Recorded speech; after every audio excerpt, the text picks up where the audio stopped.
قل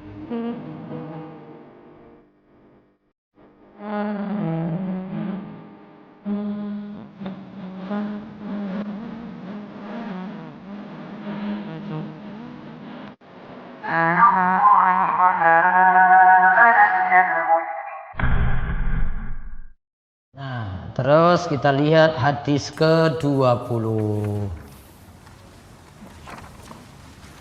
Hadisnya totalnya ada berapa? 41. 42. Kalau satu berarti sudah berapa lagi ini? 22. Dibagi 2 satu pertemuan berarti 11 pertemuan lagi insya Allah. Berarti 2020 baru selesai. Terus lanjut. Keutamaan memiliki sifat malu. Nah, keutamaan memiliki sifat malu. Sekarang hadis ke-20.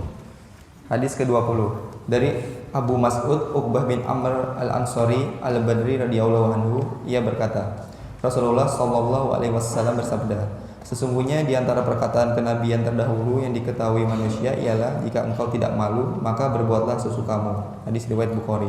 Nah, taib, lihat. An Abi Mas'ud Uqbah bin Amr al-Ansari al-Badri, dari Abu Mas'ud Uqbah bin Amr. Dia seorang Ansar, namun dia berasal dari daerah yang namanya Badr. Ini bukan berarti Abu Mas'ud ini ikut perang Badr. Beri catatan di situ, ini bukan maksudnya dia ikuti perang Badr. Namun maksudnya adalah dia tinggal di daerah Badr namanya. Jadi bukan ikut perang Badar, namun apa? Dia berasal dari daerah yang namanya Badar. Sehingga dikasih nama Al-Badri. Ya, Al-Badri. Misalnya, kalau dia berasal dari Jawa, Al-Jawi gitu. Itu namanya nisbah kalau dalam bahasa Arab. Kalau Gunung Kidul, Gunung Kiduli ya. Gitu kalau mau buat ya, itu namanya nisbah, penisbahan pada tempat ya, penisbahan pada tempat. Nah, terus kita lihat penilaian hadis dulu.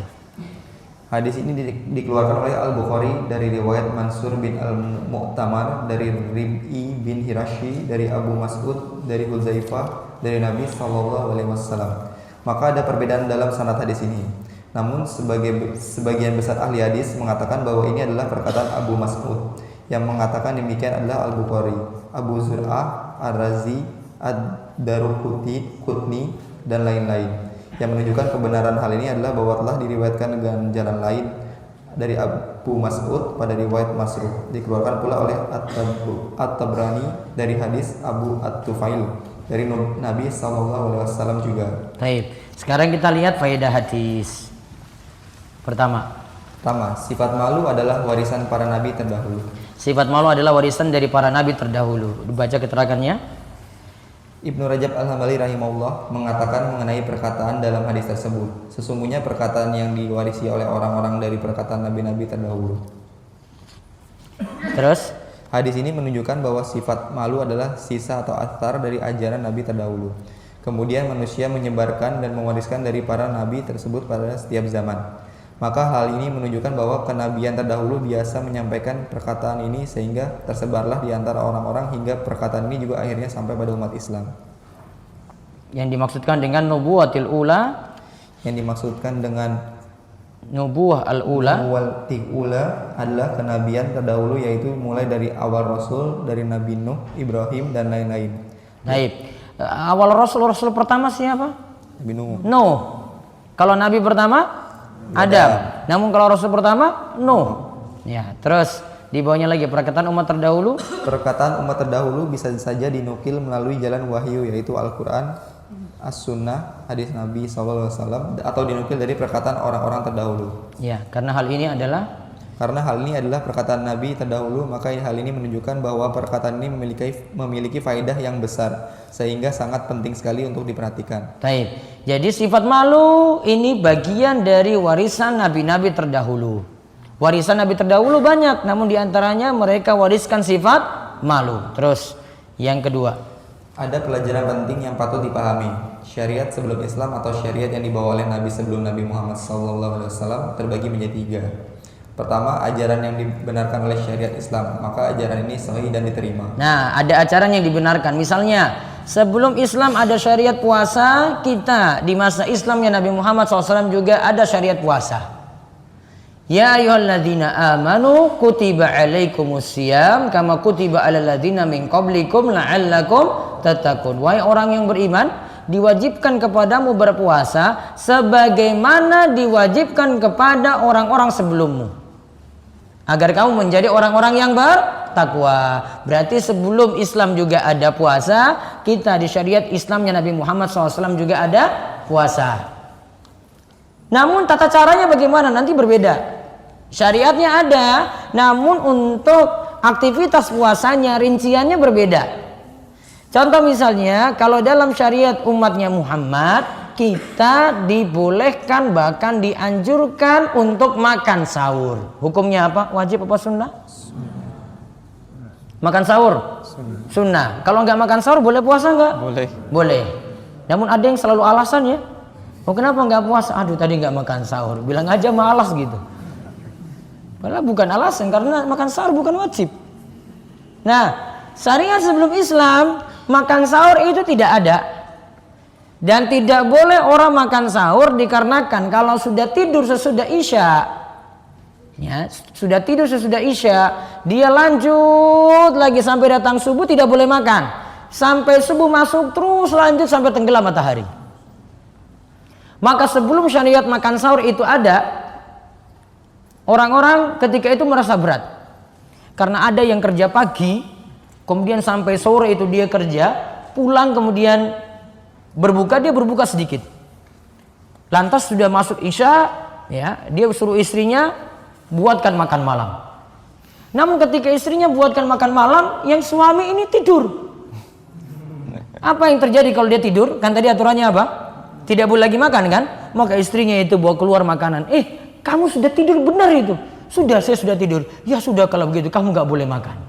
Akhirnya besok harinya dia puasa lemes. Karena tadi kan aktivitasnya habis tadi. Harusnya dia makan banyak dulu pada malam harinya. Enggak makan banyak. Dia cuma buka ala kadarnya saja. Akhirnya lemas, kemudian datang syariat baru, yaitu disyariatkan makan sahur. Datang kemudian setelah sebelumnya itu kesulitan.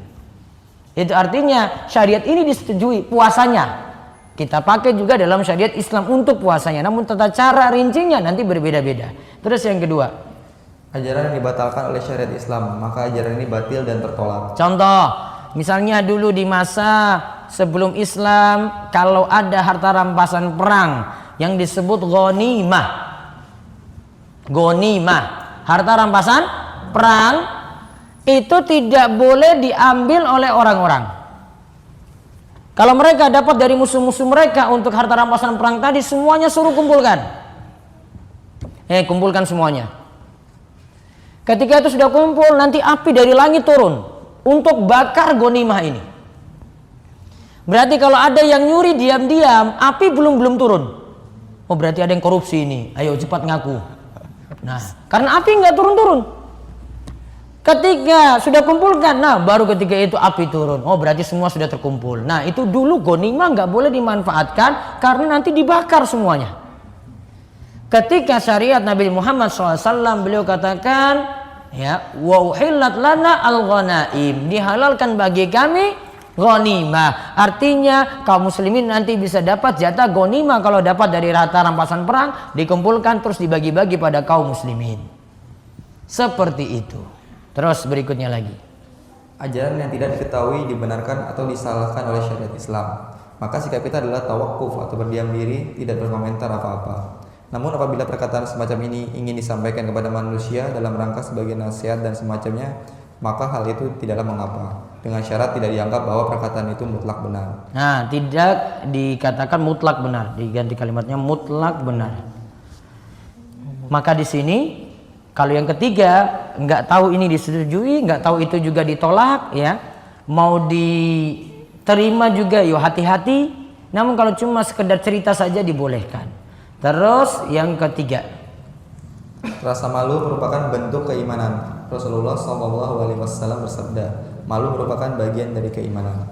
Malu merupakan bagian dari keimanan. Al-haya'u syu'batun minal iman. Haya yaitu rasa malu, itu adalah cabang dari keimanan. Terus Rasa malu ini juga dipuji oleh Allah. Rasulullah Shallallahu Alaihi Wasallam bersabda, sesungguhnya Allah itu maha malu dan maha menutupi. Allah cinta kepada sifat malu dan tertutup. Maka jika salah seorang di antara kalian itu mandi, maka hendaklah menutupi diri. Maka di antara kalian itu kalau mandi maka tutupilah diri. Ya, di awalnya dikatakan Allah itu hayyun, maha malu, sitirun, dan Allah itu maha menutupi. Terus yang keempat, malu ada dua macam, yang berkaitan dengan hak Allah dan berkaitan dengan hak sesama. Ya, sekarang kita rinci. Pertama, malu yang berkaitan dengan hak Allah. Seseorang harus memiliki rasa malu ini. Dia harus mengetahui bahwa Allah mengetahui dan melihat setiap perbuatan yang dia lakukan, baik larangan yang diterjangnya maupun perintah yang dilakukannya. Kedua, malu yang berkaitan dengan hak manusia. Seseorang juga harus memiliki rasa malu ini agar ketika berinteraksi dengan sesama, ia tidak berperilaku yang tidak pantas atau menyelisihi al-muru'ah dan berakhlak jelek. Nah, contoh di sini disebut dengan al-muru'ah. Muru'ah itu kalau di sini perbuatan yang tidak pantas. Ya, perbuatan yang tidak pantas. Dan namun di sini nanti dikaitkan dengan masing-masing tempat dan zaman. Kalau dulu orang makan di pinggir jalan, di tempat terbuka, itu aib.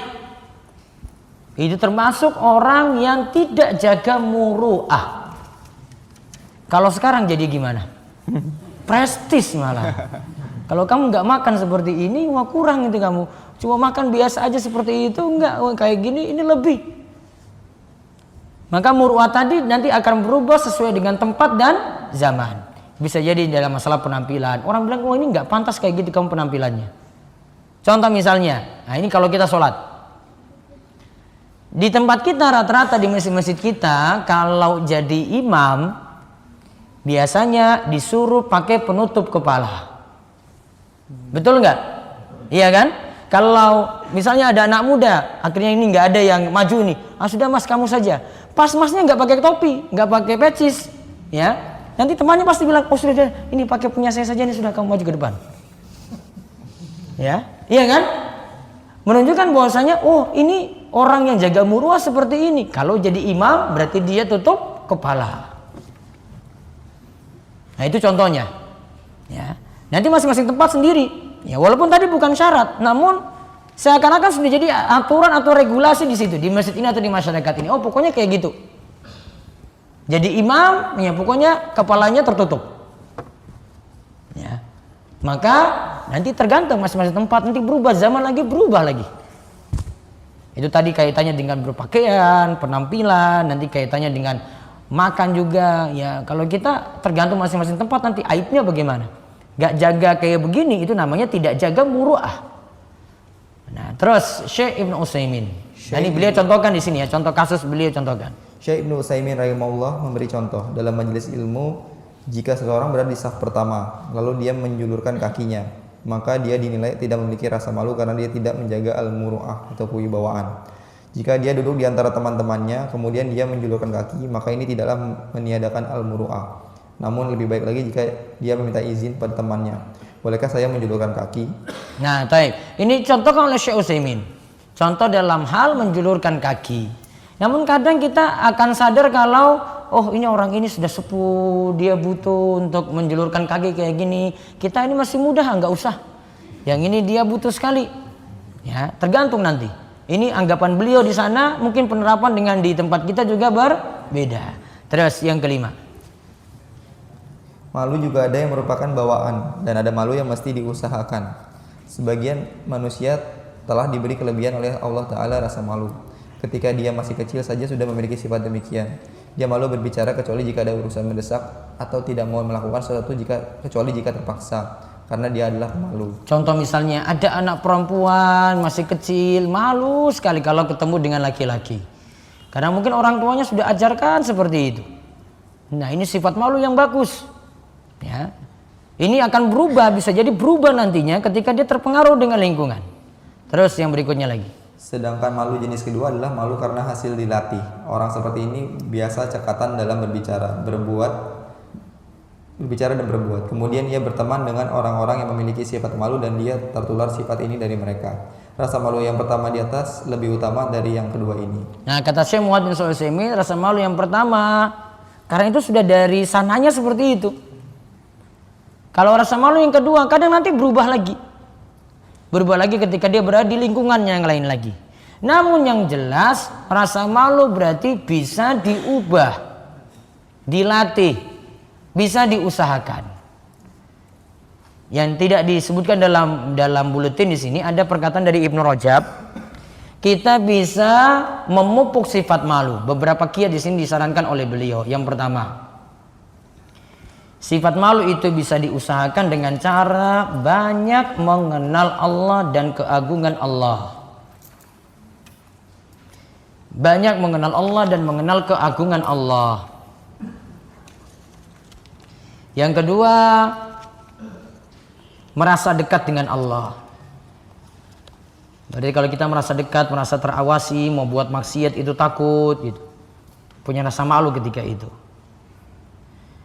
Yang ketiga, kata beliau, memperhatikan berbagai nikmat yang telah Allah berikan. Memperhatikan berbagai nikmat yang telah Allah berikan. Kemudian yang keempat, melihat kekurangan kita dalam mensyukuri nikmat. Yang keempat, melihat kekurangan kita dalam mensyukuri nikmat.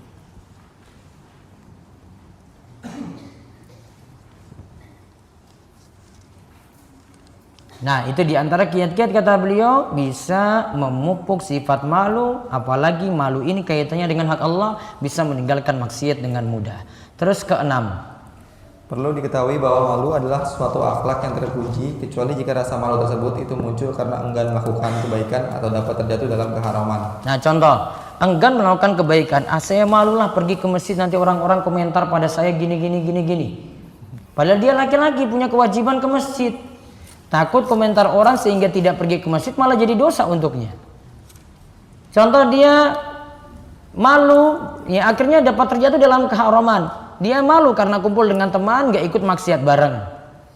Maka akhirnya dia ikut maksiat bareng dengan teman-temannya karena malu dengan teman-temannya. Nah, ini bukan rasa malu yang terpuji. Terus, maka jika seseorang enggan untuk melakukan kebaikan seperti enggan untuk nahi mungkar atau melarang kemungkaran, padahal ketika itu wajib, maka ini adalah sifat malu yang tercela. Jadi ingat, sifat malu itu terpuji jika seseorang yang memiliki sifat tersebut tidak menjadikannya meninggalkan kewajiban atau melakukan yang haram. Taib. Berarti sifat malu itu terpuji, itu nanti menjadikan kita itu tidak meninggalkan kewajiban dan tidak sampai melakukan yang haram. Lalu yang ketujuh, yang terakhir, jika tidak malu, lakukanlah sesukamu. Nah, jika tidak malu, lakukanlah sesukamu. Apa artinya? Kita lihat ada beberapa tafsiran di sini. Para ulama mengatakan bahwa perkataan ini ada dua makna. Pertama, kalimat tersebut bermakna perintah dan perintah ini bermakna mubah. Maknanya adalah jika perbuatan tersebut tidak membuatmu malu, maka lakukanlah sesukamu. Maka makna pertama ini kembali pada perbuatan. Nah, ini pada perbuatan kembalinya. Jadi bermakna perintah dan perintah ini bermakna mubah. Maknanya adalah jika perbuatan tersebut tidak membuatmu malu, sudahlah lakukanlah. Terus yang kedua, kalimat tersebut bukanlah bermakna perintah. Para ulama memiliki dua tinjauan dalam perkataan kedua ini. Pertama, kalimat perintah tersebut bermakna ancaman. Jadi maknanya adalah jika kamu tidak memiliki rasa malu, maka lakukanlah sesukamu. Ini maksudnya ancaman. Hal yang ini sebagaimana firman Allah Ta'ala yang artinya lakukanlah sesukamu, sesungguhnya Allah Maha melihat apa yang kamu lakukan. Maksud ayat ini Fussilat 40. Maksud ayat ini bukanlah maksudnya agar kita melakukan sesuka kita termasuk perkara maksiat. Namun maksud ayat ini adalah ancaman. Jika kamu tidak memiliki rasa malu, lakukanlah sesukamu. Pasti engkau akan mendapatkan akibatnya. Nah, di situ bermakna ancaman. Jika engkau tidak punya rasa malu, lakukanlah sesuka kamu. Namun ingat, nanti akan dibalas kalau itu maksiat. Terus yang kedua, kalimat perintah tersebut bermakna berita. Jadi maknanya adalah jika kamu tidak memiliki rasa malu, maka lakukanlah sesukamu, dan penghalangmu untuk melakukan kejelekan adalah rasa malu. Jadi bagi siapa yang tidak memiliki rasa malu, maka dia akan terjerumus dalam kejelekan dan kemungkaran. Dan yang menghalangi hal semacam ini adalah rasa malu. Kalimat semacam ini juga terdapat dalam hadis Nabi yang mutawatir. Barang siapa yang berdusta atas namaku dengan sengaja, maka silakan ambil tempat duduknya di neraka. Man kadzaba alayya muta'ammidan falyatabawwa maq'adahu minan nar. Siapa yang berdusta atas namaku dengan sengaja, maka silakan ambil tempat duduknya di neraka. Terus kalimat ini adalah perintah, namun bermakna kabar atau berita. Jadi jika tidak memiliki sifat malu, pasti engkau akan terjerumus dalam kemungkaran. Itu maksud perintah di sini bermakna berita. Ya, wallahu a'lam bishawab. Berakhir hadis ke-20.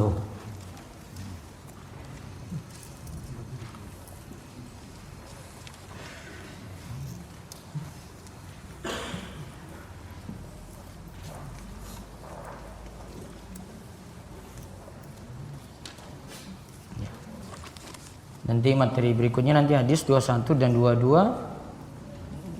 Berikutnya di bulan Maret, Sabtu Wage tanggal 30.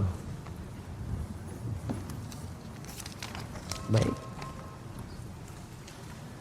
Saya ojek online. Bagaimana kalau saya memboncengi wanita, sedangkan customer saya rata-rata wanita? Aduh, berat jawabnya itu. Kalau cuma asal jawab saja ya nggak boleh. Zikir pagi petang harus berurutan tidak Ustadz? Dimulai ayat kursi? Tidak. Adapun biasanya di buku-buku dibuat urutan nomor 1 sampai sekian, itu cuma penyusunan aja. Namun mau baca misalnya dari Bismillahirrahmanirrahim la yadurru ma'asmihi syai'un fil ardi wala fis samaa'i wa samiul alim 3 kali. Lalu dia baca ayat kursi boleh. Atau dia mau milih-milih dulu lah, saya baru hafal 3 ini. Ya, saya baru hafal Allahumma inni as'alukal afwa wal afiyah. Nah, dia teruskan itu. 1 ini saya baru hafal, nomor 2 yang berikutnya lagi, nomor 3 yang berikutnya lagi. Baru hafal itu aja dia ulang-ulang terus. Enggak masalah. Ya, dan di situ tidak berurutan juga.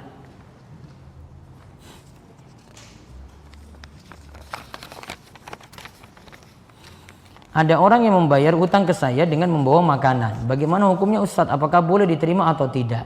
Kalau tidak ada prasyarat di awal, dia dengan kita misalnya tidak ada punya perjanjian, kalau kembalikan harus bayar lebih, ya dia cuma bentuk terima kasih saja, boleh untuk diterima dan boleh dimanfaatkan. Takdir apa saja yang bisa dirubah? Kalau kalimatnya mungkin begini, namun nanti ujung-ujungnya tetap maksudnya sama. Misalnya doa, ya. La yaruddul qada illa doa. Kata Nabi SAW, tidak ada yang bisa menolak takdir kecuali doa. Berarti kesimpulannya doa bisa merubah takdir. Namun kan tadi kalimat sudah ada dalam hadis tadi, rufi'atil aqlam wa jaffatis suhuf. Pena sudah terangkat, ya tinta sudah kering, berarti nggak bisa berubah lagi. Terus kompromi dengan ini bagaimana? Ada 2 bentuk kompromi para ulama istilahkan. Yang pertama kita katakan takdirnya berubah, namun berubahnya takdir dengan takdir pula. Saya ulang, takdirnya berubah, namun berubahnya takdir dengan takdir pula. Bingung gak ini? Atau lihat kalimat yang kedua. Kita katakan doa tadi merubah takdir, bukan maksudnya takdirnya berubah, namun kalau dia dapati takdir, dia jalani takdir tersebut dengan mudah. Mana yang lebih enak dipahami? Yang pertama apa yang kedua? Ya, yang pertama apa yang kedua? Kalau yang pertama tadi, takdirnya berubah, namun berubahnya takdir dengan takdir pula. Bingung kan? Ini bagaimana ini tadi? Kalau yang kedua, takdirnya berubah maksudnya adalah dia tetap takdirnya seperti itu, namun dia jalani takdir tadi dengan mudah sekali. Lebih enak pahami yang mana? Yang kedua, ya. Jadi pahami lebih enak seperti itu. Jadi tidak bertentangan dengan dalil yang lainnya. Bagaimana Ustadz hukumnya bekerja di kontraktor sebagai bagian yang mengajukan kredit ke bank? Kamu di bagian yang mengajukan. Kalau kamu di bagian yang lainnya tidak ada kaitannya dengan peminjaman riba, aman-aman saja. Namun kalau ada kaitannya dengan ini, ya itu yang bermasalah. Wallahu a'lam. Bagaimana sebaiknya sikap kita pada saat menerima ujian baik ringan atau berat? Setelah kita mengucapkan inna lillahi Pak Ustadz. Kapan disebut ujian, musibah atau naik tingkat? Yang jelas kita istilahkan gini. Ujian atau siksa atau azab. Kalau ujian dengan siksa atau azab berbeda. Kalau ujian ini untuk orang beriman, untuk naik tingkatan dihapuskannya dosa. Kalau siksa ini untuk orang-orang yang terjerumus banyak dalam dosa, orang-orang kafir. Itu namanya musibah atau azab. Siksaan yang disegerakan di dunia. Terus bagaimana sebaiknya sikap kita pada saat menerima ujian baik ringan atau berat? Kunci utama, kata para ulama, kunci utama untuk hadapi musibah dengan mudah mengimani takdir. Kuncinya di situ. Kalau takdir dia pahami dengan baik, maka dia akan hadapi kesulitan, kesedihan, ya, ada musibah-musibah berat yang dihadapi dari dirinya, hartanya, keluarganya akan hadapi dengan mudah insya Allah. Bolehkah gibah sama suami di kamar? Ini gibahin orang dong, nggak boleh. Walaupun nggak bilang sama suami, kecuali ada alasan yang kuat di situ. Karena sedang cerita jeleknya orang lain. Ustadz, saya sedang mencoba berbenah diri tapi proses saya panjang. Adakala iman naik dan adakala iman itu turun. Pertanyaan, apa hal-hal yang menurunkan iman dan bagaimana cara mengoreksi diri? Iman itu turun dikarenakan maksiat. Iman itu naik itu dikarenakan takwa atau dikarenakan ibadah atau taat. Makin kita taat, iman itu akan naik. Namun kalau kita maksiat, iman itu akan turun. Terus cara koreksi diri bagaimana? Istilahnya itu muhasabah diri. Muhasabah diri itu mulai dari koreksi yang wajib-wajib dulu dan haram-haram dulu. Ya, jadi yang dikoreksi itu kaitannya dengan yang wajib-wajib dulu. Wajibnya ini sudah lakukan apa belum? Yang haramnya sudah tinggalkan apa belum? Baru nanti perkara di bawahnya yang sunnah-sunnah lagi dan hal yang lainnya. Apa yang harus dilakukan untuk mempertahankan iman dan amal soleh saat di posisi atas agar tidak anjlok, agar konsisten iman dan amal ada di atas? Salah satu kiat untuk jaga iman biar stabil adalah terus istiqomah dalam tholabul ilmi. Ada seorang ulama bernama Syafiq Al-Balji itu katakan bahwasanya di antara kiat istiqomah, 2 poin penting dari 4 yang beliau sampaikan, di antaranya adalah tidak meninggalkan ibadah dikarenakan ketika itu dapat musibah. Dan juga yang kedua, tidak meninggalkan ibadah saat sibuk dengan urusan-urusan dunia. Jadi berarti paksa terus diri istiqomah. Sesibuk apapun dia berusaha untuk tetap hadiri majelis ilmu. Itu kunci yang paling kuat untuk jaga keistiqomahan. Pak, yang benar sesudah kesulitan ada kemudahan atau bersama kesulitan ada kemudahan? Dua-duanya benar. Saling menafsirkan di sini. Kadang bisa kita tafsirkan sesudah kesulitan ada kemudahan, atau dari kesulitan ini kemudahan nanti bersamaan terus dengan dia. Artinya nanti suatu waktu kemudahan ini akan keluar. Bolehkah kita menghadiri sebuah training untuk menambah ilmu tentang kesehatan, tapi di training tersebut sering diiringi musik selama training dan terdapat banyak ikhtilat? Apa bisa kita mengingkari dalam hati dan kita hanya mengambil ilmu yang disampaikan di training tersebut? Gimana tadi? Ada masalah tapi ngambil ilmunya saja yang disampaikan di training. Kalau ada training yang lain yang tidak ada seperti itu lebih baik. Wallahu a'lam. Jika sudah berusaha menghindari riba dengan tidak lagi pakai kartu kredit, apakah jika masih menggunakan bank untuk menyimpan uang diperbolehkan, Ustaz? Kalau dari sisi kedaruratan, Syekh Abdul Aziz bin Baz rahimahullah mengatakan kalau sisi darurat tidak ada jalan lain, maka dia boleh memanfaatkan itu. Namun dia tidak memanfaatkan riba yang ada, yaitu bagi hasil atau bunga-bunga yang ada tidak dia manfaatkan. Ini kalau kondisi darurat.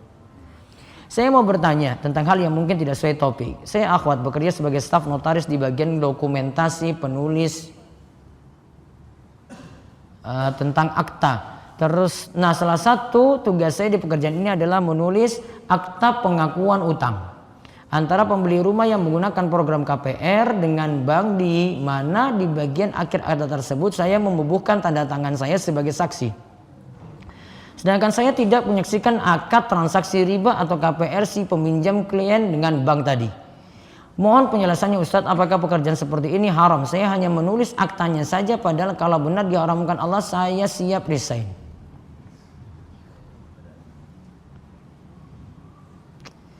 Berat ya jawabannya. Ini masuk dalam wakatibahu. Dalam hadis itu disebutkan penulisnya. Kan 4 golongan yang dilaknat. Pertama, akilahu. Kedua, wa mukilahu. Ketiga, wakatibahu. Yang keempat, syahidaihi. Pemakannya, yang nyetor, kemudian yang pencatat, kemudian yang jadi 2 saksi. Dia bagian dari pencatat di sini. Wallahu a'lam. Karena dia mencatat transaksi riba langsung.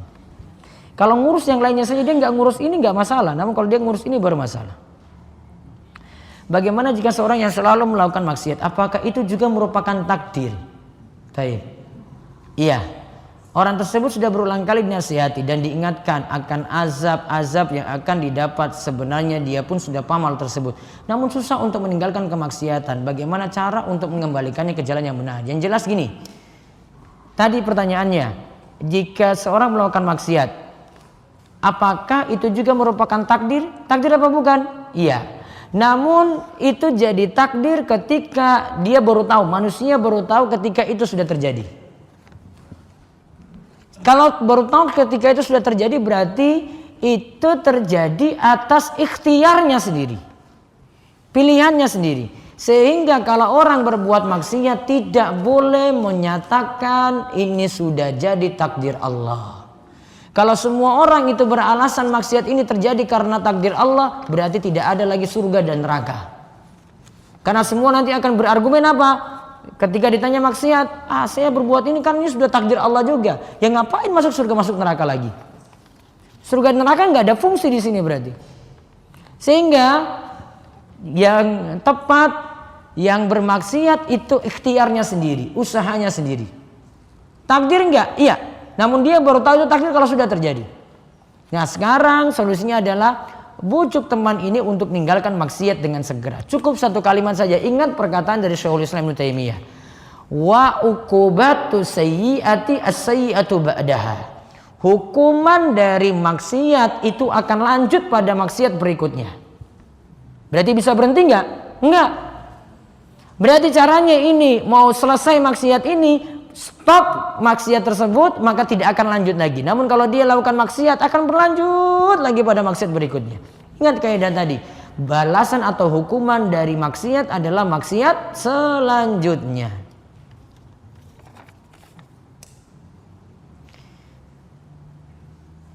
Tadi Ustadz sebutkan kalau bukan takdir kita mau susah payah tidak akan dapat. Apakah masalah mencari rezeki atau nafkah dengan mati-matian dan dikembalikan kepada hukum tersebut? Iya.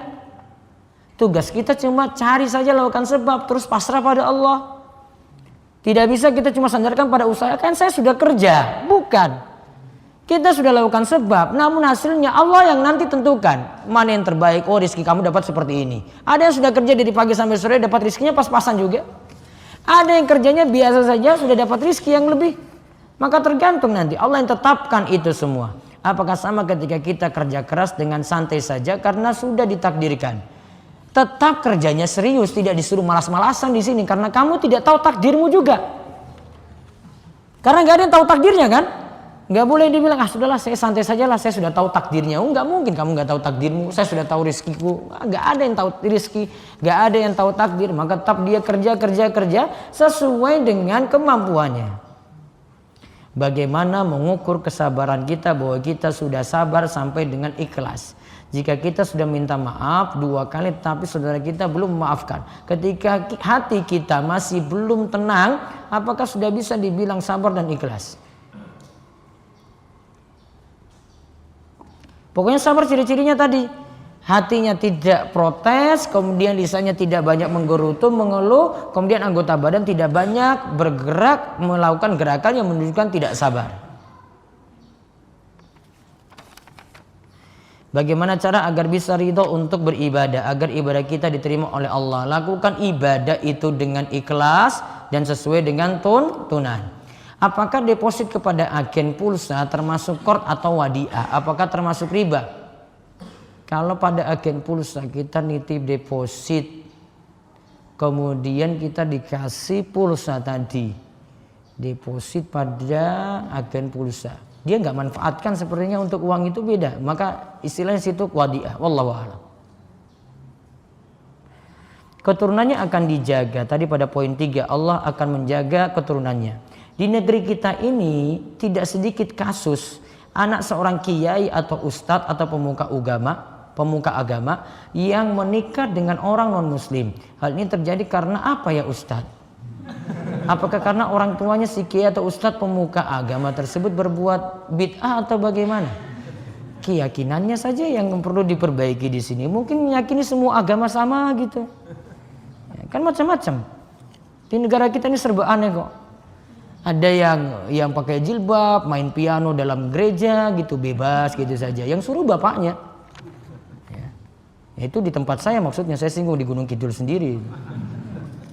Tadi malam saya diskusi itu dengan orang sana. Kok bisa kayak gitu Pak ya? Saya dari kecil di lingkungan non muslim, saya nggak tahu kayak begitu. Ini kok nggak ada apa-apa, kok bisa dia main biola seperti itu, lengkap itu nadanya. Ya, nadanya itu persis banget. Dan saya tahu nada itu. Karena saya dari dulu di lingkungan non muslim tahu ini. Kok bisa dia jilbaban kayak gitu? Ternyata yang mandu dia bapaknya juga. Ya berarti dari akidah yang rusak dong. Ya, dari orang tua punya akidah nggak benar, wariskan ke anak lagi, anaknya juga kayak gitu jadinya. Ustadz, orang tua saya masih melakukan kesyirikan. Saya sudah berusaha dakwahi, tapi tantangan itu begitu dahsyat. Saya boleh berlepas diri dari orang tua? Nggak boleh. Orang tua masih hidup berarti dakwahi terus. Sekarang antum serius belajar. Dalami akidah dengan baik. Ketika sudah dalami akidah dengan baik, mudah-mudahan dakwahnya nanti bisa lebih tertata, kemudian lebih lemah lembut, ya strateginya nanti bisa tahu. Ya, jadi sekarang belajar terus. Mudah-mudahan bisa dakwahi orang tua pelan-pelan dan orang tua dapat hidayah. Ana mendapat pekerjaan yang haram dan sekarang mau keluar tapi ortu tidak setuju hingga nangis-nangis dan susah makan. Apakah saya anak yang durhaka Ustadz? Ortu anak belum kenal sunnah. Dulu ada seorang sahabat bernama Sa'ad. Dia ketika itu ibunya bilang, mengancam pada dia karena ketika itu dia masuk Islam. Ibunya bilang, saya tidak mau makan sampai kamu keluar dari agamamu yang kamu anut sekarang. Besok harinya datang lagi, ibunya masih belum makan ini. Besoknya lagi datang lagi, ibunya masih belum makan. Kemudian Sa'ad bilang kepada ibunya, Bu, andai kamu punya 100 nyawa, ya 100 nyawa, satu itu habis, mati kamu, terus kembali lagi ada nyawa baru lagi sampai 100, saya tidak akan lepas agamaku ini. Akhirnya ibunya dengar kayak gitu, ya. Kemudian ditemui lagi oleh Sa'ad, akhirnya ibunya yang ngalah. Tadi ibunya ngancam tadi apa? Gak mau makan, gak mau minum kan? Akhirnya ibunya kembali lagi makan karena anaknya tetap ngotot dengan keimanannya. Maka iman jangan dipertaruhkan dengan keinginan orang tua. Kalau memang itu imannya benar, dakwahi orang tua baik-baik. Nggak bisa digantikan tadi keridhaan Allah dengan marahnya orang tua, nggak mau bicaranya orang tua, nggak mau makannya orang tua, nggak bisa. Maka pertahankan tadi dan jelaskan baik-baik pada orang tua dengan baik, insya Allah mudah-mudahan dapat hidayah. Silaturahim, sodako dapat memperpanjang umur. Apakah ini termasuk Allah merubah takdir kematian kita? Kalau dimaksud oleh Imam Nawawi maksudnya silaturahim memperpanjang umur, sodako juga demikian, rizkinya tambah banyak. Maksudnya adalah umurnya tambah berkah, rizkinya juga tambah berkah. Dari sisi jumlah tetap seperti itu, namun keberkahannya didapat sedikit, dia syukuri itu. Umurnya juga sebentar saja, malah banyak kebaikan di dalamnya. Nah itulah yang dimaksud. Bagaimana hukumnya yang bekerja di kantor pajak dan bea cukai? Nanti cari aja di YouTube ya. Cari aja Ustadz Irwandi nanti, biar saya nggak jawab langsung. Dari Ustadz Irwandi situ pajak, nanti beliau jawab bagaimana. Kalau saya jawab nanti terlalu halus bahasanya. Kalau beliau langsung tegas itu. Ya. Nanti dengar baik-baik. Kalau saya nanti masih muter-muter nih, saya tuh banyak nggak enaknya kalau jawab. Orang Jawa sih, jadi ada ini mikir-mikir gitu. Kalau di YouTube kan sudah dengar aja, dicari dari Ustadz Irwandi itu, jawab tegas di situ. Berdoalah sebanyak-banyaknya kepada Allah maka Allah akan senang. Tapi bagaimana dengan pendapat seperti ini? Berdoalah yang kamu tahu hakikatnya saja, maksudnya tahu diri. Ud'uni astajib lakum. Di sini Allah Subhanahu wa taala katakan, berdoalah kepadaku, aku akan ijabahi. Maka setiap yang berdoa berarti Allah senang. Makin banyak dia berdoa, Allah senang lagi. Banyak dia meminta, Allah senang lagi. Dan pengabulannya ada terus. Berarti kalimat yang tepat itu kalimat yang pertama tadi. Berdoa terus dan Allah senang dengan mendengar doa-doa kita dan Allah akan ijabahi. Ustadz, bagaimana hukumnya jika seorang laki-laki yang masih saja malas ke masjid untuk melaksanakan sholat 5 waktu? Dan bagaimana untuk motivasi supaya semangat sholat 5 waktu ke masjid? Banyak faktor di sini. Kalau laki-laki bisa jadi memang belum paham ilmu atau dia punya dasar karena menganggap sholat 5 waktu berjamaah ke masjid untuk laki-laki dia menganggap sunnah. Sehingga akhirnya dia memahami, sudah saya mau pergi ke masjid ya sunnah muakkad yang saya dapati, saya di rumah juga tetap dapat pahala. Backgroundnya kayak gini mungkin. Nah ini mesti diluruskan. Mana pendapat yang lebih tepat? Seorang buta tidak punya penuntun, di kota Madinah banyak tanaman-tanaman besar, banyak binatang buas. Nabi SAW saja masih suruh dia, kamu dengar azan nggak? Iya. Kalau begitu tetap menghadiri sholat berjamaah di masjid. Menunjukkan nggak mungkin ini hukumnya fardu kifayah, nggak mungkin hukumnya sunnah muakkad, karena per individu langsung Nabi tunjuk dan ini buta. Menunjukkan hukumnya wajib. Itu satu, nanti diluruskan seperti itu. Kemudian yang kedua, mungkin motivasi dari lingkungan sekitar belum ada, maka dari teman-temannya. Kalau ini laki-laki maka teman-temannya, kanan kiri tetangganya atau teman-teman dekatnya ngajak dia ke masjid. Misalnya ini jadi istri nanti coba beritahu kepada teman tetangga-tetangga sebelah kanan kiri yang biasanya ke masjid untuk ngajak suami supaya suami tertarik ke masjid. Dan juga kadang-kadang atau rutinkan bisa ngajak suami juga dalam majelis ilmu supaya mengetahui ilmu-ilmu semacam tadi, sholat berjamaah wajib misalnya, cara sholat bagaimana, ketika di masjid adab-adabnya seperti apa, bisa nanti diketahui dari majelis ilmu yang ada.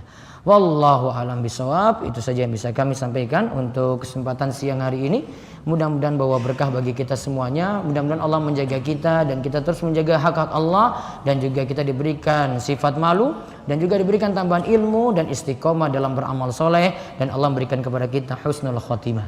Demikian, insyaallah kita ketemu lagi Sabtu Wage berikutnya tanggal 30 Maret biiznillah. Demikian kita tutup kalian doa kafaratul majlis. Subhanakallahumma bihamdika asyhadu an la ilaha illa anta astaghfiruka wa atubu ilaik. Assalamualaikum warahmatullahi wabarakatuh.